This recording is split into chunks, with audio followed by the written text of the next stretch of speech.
Hello, si Dudes po ulit. Kumusta? Welcome back po ulit sa aking bagong tutorial ng Photoshop CS6 para po sa mga beginners. Ngayon po ay pag-aaralan po natin kung paano gumawa ng isang or mabilis na paggawa ng photo sizes or IDs. So usually sa mga printing shop or sa mga business na ganito, kailangan ng mabilis kasi halimbawa pag maraming customer tapos nagpapagawa ng IDs. So titingnan natin kung ano yung mabilis or madalas na size na pinapagawa sa atin. So since may idea na tayo kung ano yung mga sizes na pumapasok sa atin, gagawa na tayo ng action ngayon para pag may nagpagawa sa atin, pindot lang natin pindot, hindi na tayo magsiset. So paano gawin yan? Gamit yung action tools na napag-aralan natin before at ang mga basic na mga knowledge na napag-aralan natin noon. So ngayon, simulan na natin. So paano ba siya gawin? Punta tayo sa window menu bar natin, hanapin natin si action tools or Alt F9 sa mga keyboard natin. So pindutin natin yan, kasi ito yung lalabas, no? So meron akong nagawa kasi dito na exercises, magburahin ko na lang. Ayan. So paano ba siya gawin? Una, gawa tayo ng new set natin, tapos pangalan natin ng ID sizes. Halimbawa lang siya, depende na sa inyo yan, no? Since marami akong actions dito, so depende na sa inyo yan kung marami rin, kung may mga actions na rin kayo ng mga presets or mga download nyo ng mga actions. So gawa kayo ng new set nyo, kailangan kayo na alam nyo yung mga kailanganin nyo. So ID sizes, halimbawa ito, kasi ID yung gagawin natin. So sa ID sizes, nakapaloob yung una, gagawa ako halimbawa 2x2 inches na size. So create ako ng bagong action, papangalan ko ng 2x2. Yan, start natin yung recording natin. So paano ba? So of course, punta tayo sa file menu bar, create tayo ng bago, and then hanapin natin yung photo, or depende sa inyo kung you can customize it. So since 2x2 siya, yan, 2 inches by 2 inches, 300 yung resolution, tapos white yung background. Ayan, okay natin. So ayan na yung 2x2 na ginawa natin. So pwede na natin i-stop yung recording natin, no? Ayan na, may 2x2 na tayo. Pag pinindot natin yung may lalabas na 2x2. So anong susunod natin na gagawin? Kukunin natin yung sample natin. So halimbawa ito, sample natin, lalagay natin dun sa ginawa natin, no? Ayan, 2x2, burahin natin to. So since malaki yung file natin, gamit yung Alt sa keyboard natin, tapos scroll natin para i-zoom out natin siya, tapos Ctrl T or transform tool sa ating mga keyboard, Ctrl T. So itong napansin nyo, itong cross dito, pwede natin dalhin yan sa gitna nung 2x2 size natin, para pag nag-transform tayo, dyan lang yung transform natin, dyan lang siya, no? So Shift Alt sa ating mga keyboard, tapos sa zoom in natin. So depende na natin, no, kung ano yung desired natin na position. Halimbawa, yan na yung gusto natin na position ng ID, tapos okay natin. Okay na siya. So ang susunod natin na gagawin is gawa tayo ng borders, no? So uli, puntitin natin yung create new action, sulat natin border, kasi usually may mga border yan, especially nakakatulong yan sa pag nag-print na tayo, sa pagka-cut natin, di ba? So border, halimbawa record na natin. So paano paggawa ng border? gamit itong rectangular marquee tool natin. Click natin yan, then drag natin sa border nito. Tapos, right click natin, hanapin si stroke. So, sa stroke, pwede natin gawin ng kulay natin, black, red, whatever. So, mas preferable pa rin yung white kasi hindi siya nakikita pag ano tayo. So, halimbawa, lalagyan ko lang ng kulay para makita natin mamaya pag ano tayo. So, depende na sa inyo, no? Pwede nyo paglaruan yung kulay na yan. Depende sa yung design nyo. So, lalagay ko lang ng gray para makita ko yung mamaya pag yung borders. So, lagay ko ng gray. Okay. And then, depende sa iyo kung gaano pixel ang lalagay nyo. 10 pixel bar, 20 sa center ba o sa inside. So, pwede nyo pag-aralan para malaman nyo naman. No? So, okay. So, ayan na siya. Control D para makita. Ayan na yung hapit natin. Ayan na yung gray na ginawa kong border, no? Ayan. Ginamit ko lang yung gray para makita nyo yung border na ginawa ko.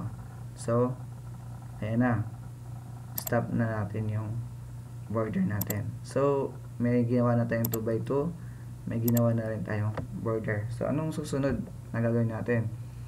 Yung papel na naman na paglalagyan natin ng 2x2 natin para pag nagprint tayo, di ba, maramihan yun sa isang papel, hindi naman isang 2x2 lang yung ipapiprint natin, di ba? Lalo sa mga customer natin, kailangan yung maraming kopya. So, isang page, halimbawa ng A4. So, gawa tayo ulit ng bagong action, which is A4 or letter ba, depende sa sukat ng ating mga bond paper, photo paper. So, A4 halimbawa, A4 size. So, record natin. So, ang unang gagawin natin is i-select itong, or punta muna tayo sa saglit, stop muna natin to. Delete muna natin yan. So, kung titingnan natin, pag hinila natin yan, andyan pa rin yung buong katawan ng babae na ginawa natin ng ID. So, punta tayo sa layer natin. Layers. Tapos, ayan siya. Dapat sa border kasama na siya, na i-flatten na siya eh. But anyway, i-flatten natin to para pag nagpunta tayo dun sa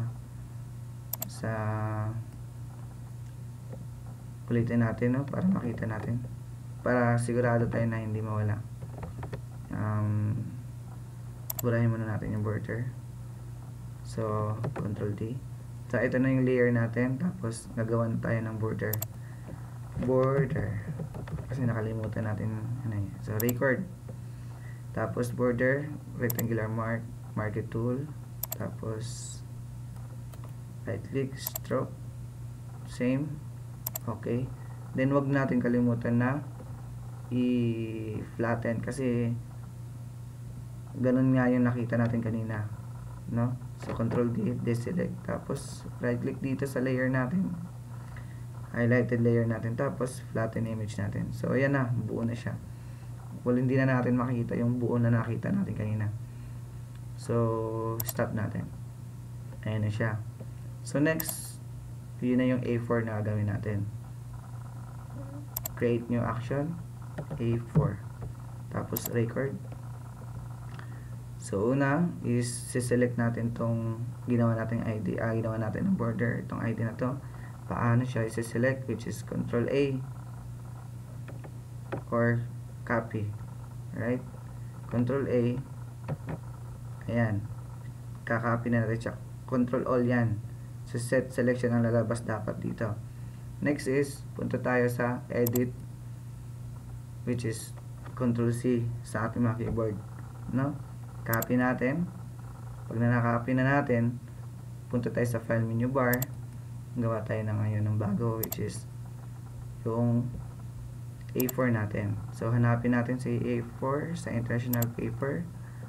A4. Ayan na si A4. So, maraming pagpipilian yan. So, A4, since yung sukat ng photo paper natin is A4. So, click OK. May lalabas na A4. So, ang susunod, since nakapin na natin ito si Darling. susunod na gagawin natin is punta sa edit menu bar and then paste. Ayan na siya. So ang gagawin natin is i-arrange na natin siya dito. So since nakikita natin yung borders na yan, ayan na yung border, yun yung ano natin, guide natin ngayon. So paano susunod natin is Ctrl J, copy, no? Ctrl J sa keyboard natin or jar, then move natin gamit yung shift para hindi siya gagalaw. So shift, tapos Ctrl J uli, shift, Ctrl J, shift, ayan, sakto. Tapos i-highlight na naman natin tong apat na, kung napansin niyo pag in-highlight natin yan, nag-highlight din yung layers dito. So Ctrl J uli, ayan, gumawa na siya ng duplicate. Ayan, shift lang para, tapos Ctrl J uli, shift lang para straight, Ctrl J uli, baba, ayan, Ctrl J uli, baba, ayan na siya. Subukan natin ilagay sa gitna gamit ng control. Ayan na, then stop the actions. So ayan na yung kabuuan nung nung ginawa natin sa 2x2. So pwede ka ulit gumawa ng bagong action which is 4x4, no? Same process, same procedure. So halimbawa delete natin yan, delete natin yung ginawa natin. May bago tayong gagawin dito halimbawa. So anong gagawin natin? Sa ID sizes natin, sa new set natin, may 2x2, di ba? So since nagawa na natin yung action natin, pindot na lang tayo ng pindot ngayon sa play selection. So pag nag-play selection tayo, lalabas na yung 2x2. So ito, kukopyahin na lang natin, dadalhin natin dito sa 2x2 natin. Since malaki siya, ito na lang yung bali nagiging trabaho natin, no? Pag a-arrange natin to, kasi siyempre malaki yung file. So depende sa desired natin. Ayan, depende sa atin kung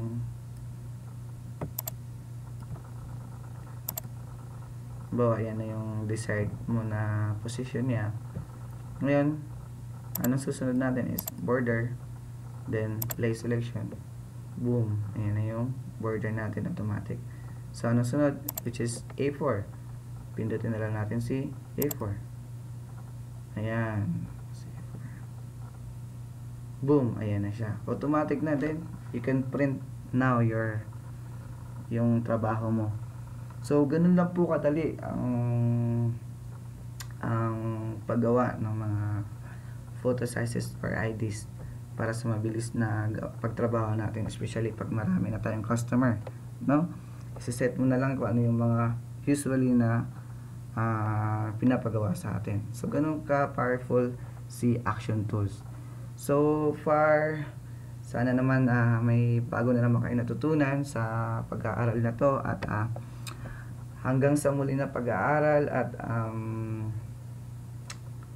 maraming salamat sa patuloy na pagtangkilik sa aking tutorial. So hanggang sa susunod na pag-aaral, mabuhay at God bless us all.